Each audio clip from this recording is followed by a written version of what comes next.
Hi everyone, welcome back to Biri's podcast. This session is about the article which I recently came across in the newspaper. So it compares that coal is the next gold and the demand for coal is rising. So my question to you is, we see increasing EV vehicles. So does that have to do with the increasing demand of the coal and thermal energy? Okay, you got to understand something. Coal is dying. Okay, coal is on its way out. Mm, But everything which dies in nature, you will see it fighting and pushing, trying to stay alive. And the thing you have to understand is coal's demand is not even throughout the world. mm, You have developed countries and you have developing countries like India, China, and Southeast Asia. So, yes, Western Europe, US are walking away from coal because coal is pollution and all that. But coal, you cannot deny it, is still a very cheap and easy source of energy. mm, And when economies are trying to scale up and grow fast and rapidly, you require a lot of energy. Energy demand goes up. Until you build your hydrothermal plants and you build, other things, nuclear energy you build and you build wind farms, all that is heavy investment and it requires, a lot of energy and time and commitment to doing all that. That takes time. Meanwhile, putting up a coal factory is very cheap, very fast, and you can plug it in and start using it. And that too, you don't even have to build a brand new one. What you can do is countries in Europe and US, they want to get rid of their coal factories. So you can retrofit those and they move factories like this. I know it sounds something fantastical, but factories can be bought and shipped and moved.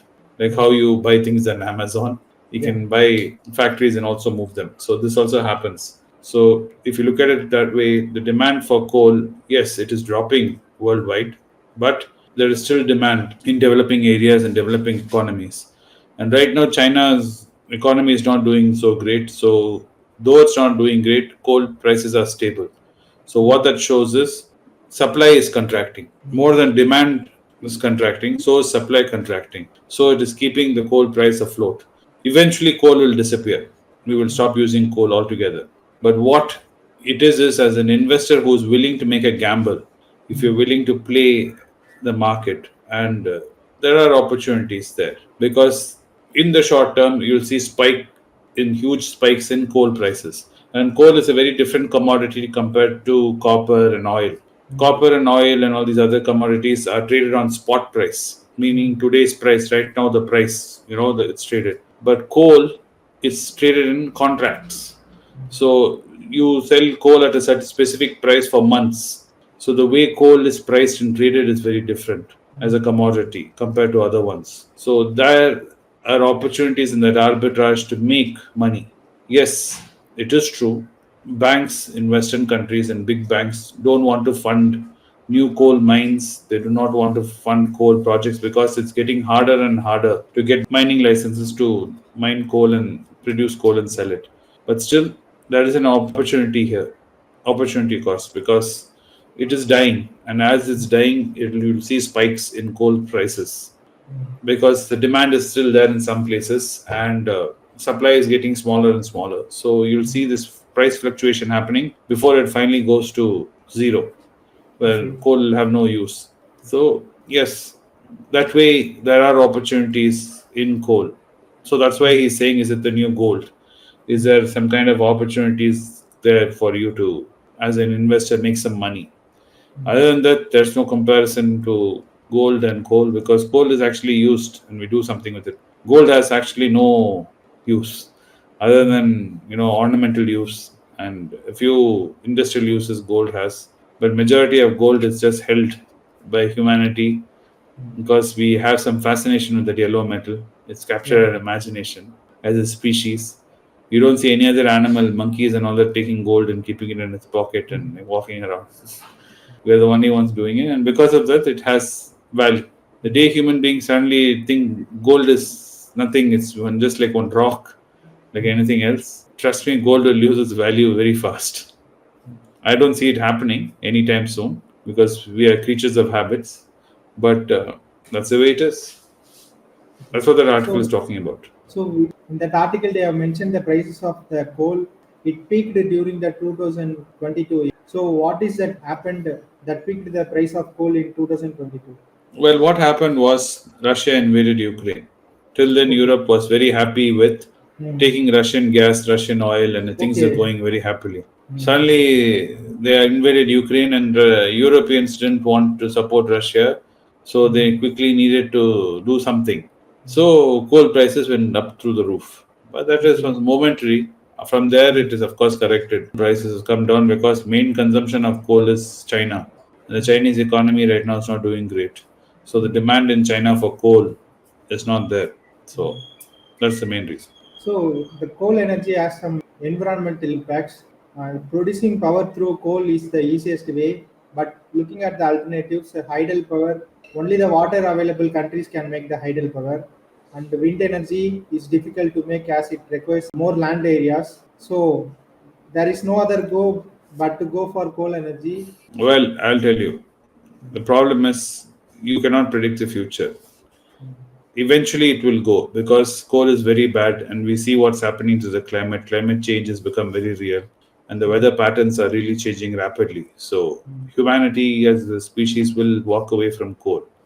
Now, what is going to take us there and what is going to take care of our energy requirements, I cannot predict the future. I don't think anybody can. It's like driving down a highway. We're all feeling very hungry and we're looking for a hotel to eat. All the kids in the car are going, there's no food, there is no food, there's no hotel, there's no hotel. Suddenly, we turn one corner and we see one biryani shop. We'll all stop and we'll eat heart's content. And when we get back on the road, we would have forgotten how terrible we were feeling. Yeah. This is how this will be for humanity. Right now, we feel like, oh no, oh no, oh no. Suddenly, some new technology or a new idea will come around the corner. Then all of us will adapt it and adopt it, and then we'll be forgotten this whole notion of what happened and how we were struggling. We always look back at our past and we'll forget that the pain was there, we'll forget. That memory will fade away. So, like that, coal will eventually go. I know it's very difficult for you to see, but you, as an investor, what you have to do is you have to keep an eye out on that. If you are invested in coal as an investor in coal companies and coal producing companies, then your time in these companies are very limited. Will it be 5 years? Will it be 10 years? Will it be in our lifetime? I do not know. But eventually it will happen. So that's something as an investor to keep an eye on, to see that, you're invested in an industry which is dying. It's like investing in film camera, like Kodak shares. So you have to keep an eye out. So same way, if you see an opportunity of new technology developing in energy spectrum and it's offering some hope for future, you can make a play for it. These things in investing is baked, risk is baked in. So if you're trying to make money off coal, there's a huge amount of risk. If you're trying to make money off some new technology which is going to offer energy to humanity, you're taking on a huge risk. So remember that. Yes, these articles are interesting. This information is interesting. But as an investor, what do you do with it? Is a question.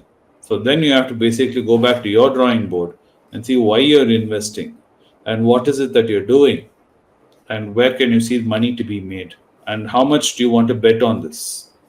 How much risk do you want to take is what you have to calculate. And do realize if it's out of your circle of competence like it is for you and me know nothing about coal. We do not know anything about energy industry than what we little read. We're not plugged into it. We're not into the industry. So it's very difficult for you or me to make a play on this. So my advice to you and me would be, yeah, it's interesting article. Yes, for humanity, yes, we have to worry about the climate change. Everything is true. But as an investor, it doesn't really do anything. It doesn't move our needle. Yeah, what do we do with this? Okay, great. Some information. We can keep it in our mind. If tomorrow, for some reason, we need some information regarding this, it is one more layer of information we have. But it doesn't really do anything forward us to doing anything in terms of investing. So I hope that this video was informative and you had some knowledge about coal and the demand for coal, whether it is increasing or decreasing, and as an investor, how you should look at the coal industry. So if you found this video informative and useful, please share it with your friends and subscribe to this channel for more videos. See you in another episode with an interesting topic. Thanks for watching the video. Thank you.